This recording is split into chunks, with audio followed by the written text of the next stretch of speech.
Good morning, everybody. Lee Brower here, and welcome to this week's edition of Meaningful Monday. I am grateful to be here, and I am glad to be here. I think, as some of you might have surmised, last week's Meaningful Monday was done right in the middle of COVID for Lori and myself. We have no idea where we got it.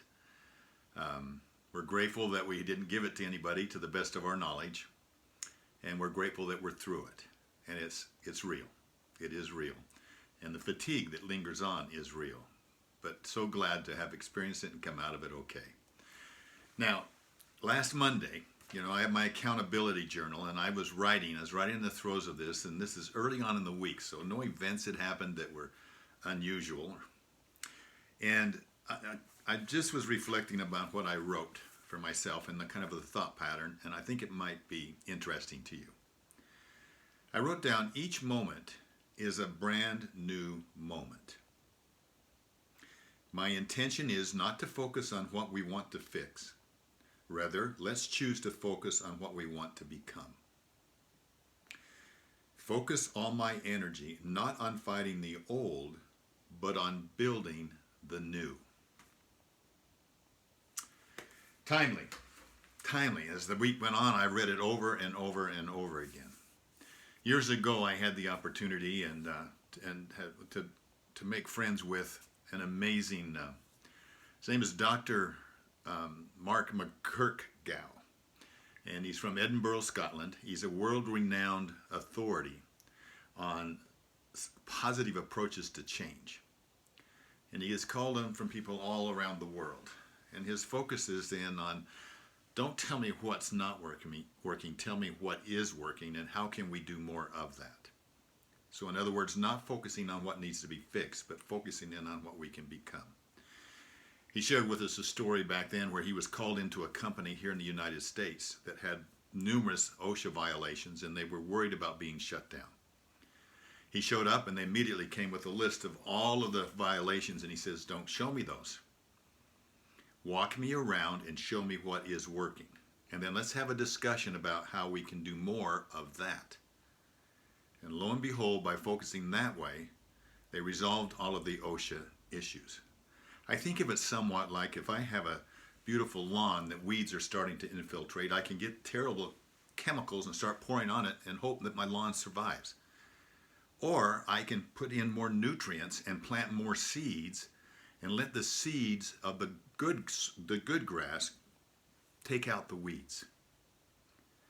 When you really think about it, and this was my approach on Monday, then I watched as the week unfolded.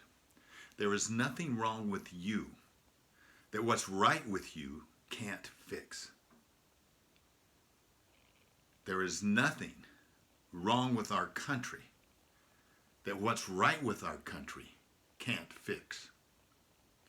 Now, it doesn't take a rocket scientist to sit around and talk about all the things that are wrong. Man, and the energy that comes from that is so negative. Imagine if we used gratitude to sit around for a little while and from a grateful point of view, sit around and just take a pause, time out. What is working? What is right?